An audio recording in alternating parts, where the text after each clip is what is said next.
problème, c'est que si le pouvoir, l'autorité actuelle, l'autorité militaire, parce que le vrai pouvoir dans notre pays, c'est l'autorité militaire.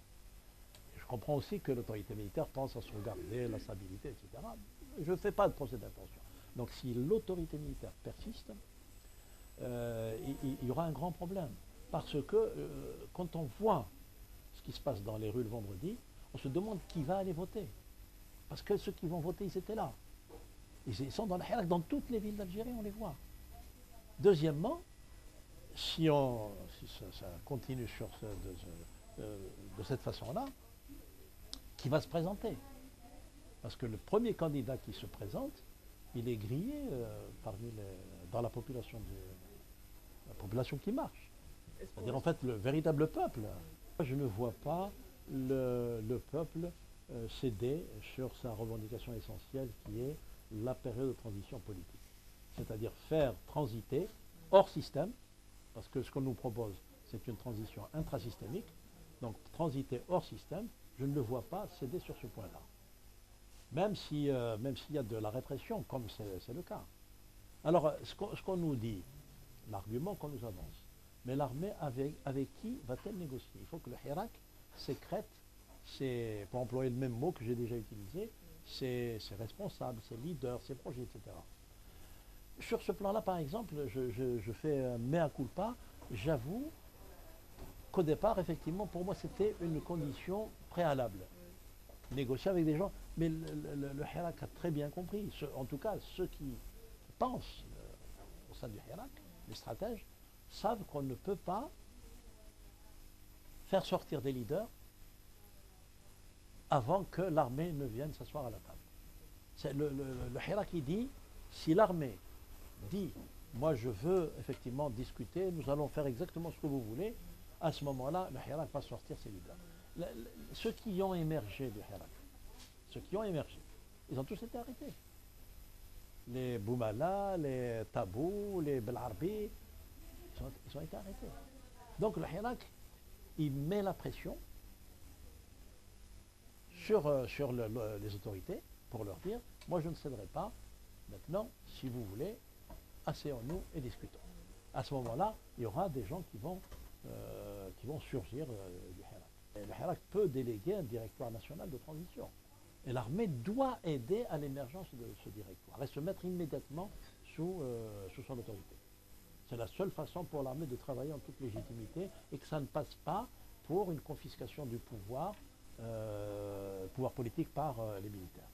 Je suis persuadé qu'au sein de l'armée, même dans la tête de son chef, toutes les questions seront posées.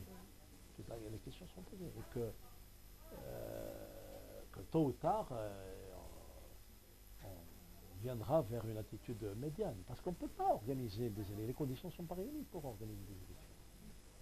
Et si vous avez une grande partie du peuple, même la moitié du peuple, et moi je suis persuadé que... Alors on peut savoir ce que pense l'autre partie du peuple, qu'elle sorte un samedi pour défiler, pour dire moi je veux des élections. Alors à ce moment-là, on se fera une idée exacte. À ce moment-là, il est possible même d'aller vers un référendum, de dire est-ce qu'on va vers la transition ou vers les élections présidentielles. Voilà encore une solution, à condition que ça se fasse dans la régularité la plus totale. C'est demander l'avis du peuple, comment nous allons changer, comment nous allons franchir l'étape actuelle et sortir de la crise. Ça peut se faire par voie référendaire. Ou bien que les anti-transitions nous montrent leur force au point de vue nombre bien sûr, dans la rue. Je sais qu'elle discutait beaucoup avec les gens dans la rue. Les gens te disent quoi? On est fatigué, mais on ira.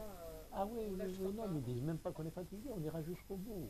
Il y a même des gens qui ont dit, nous, on n'a même pas peur de la répression, même la répression maximale. C'est-à-dire, on n'a même pas peur de la mort. Et ça, j'ai été très fortement ébranlé par ça. Des jeunes qui sont incroyablement décidés. Et ça peut faire très mal au pays. Il faut que l'armée révise sa position, qu'elle vienne discuter avec le peuple, et je suis persuadé que tout le monde y gagnera. Et on revient sur un préalable que tu as évoqué plusieurs fois, avant d'arriver à la discussion, la relâche des détenus de Ah oui, oui, bien sûr, ça c'est un préalable d'une décrispation, parce que c'est même des signes de faiblesse d'un régime qui arrête des gens qui portent un drapeau qui n'est ni étranger, ni ennemi, des gens qui arrêtent un valeureux commandant de l'ALN pour des propos, c'est vrai, des propos malheureux, des gens qui arrêtent un homme politique, des hommes politiques comme Boumala, comme Tabou, comme Belarbi. Ça, normalement, on doit le répondre par des mots. Ils ont prononcé des mots, il faut leur répondre par des mots. Faut pas les arrêter. Parce que ça, l'entreprise de démoralisation de l'armée algérienne n'est pas démoralisée. L'armée algérienne, elle est là, droite dans ses bottes. Et il ne suffit pas de quelques mots pour la démoraliser. Moi, je pense que si on a le souci de l'intérêt commun, de l'intérêt général et de l'intérêt suprême du pays, il faut s'asseoir et discuter.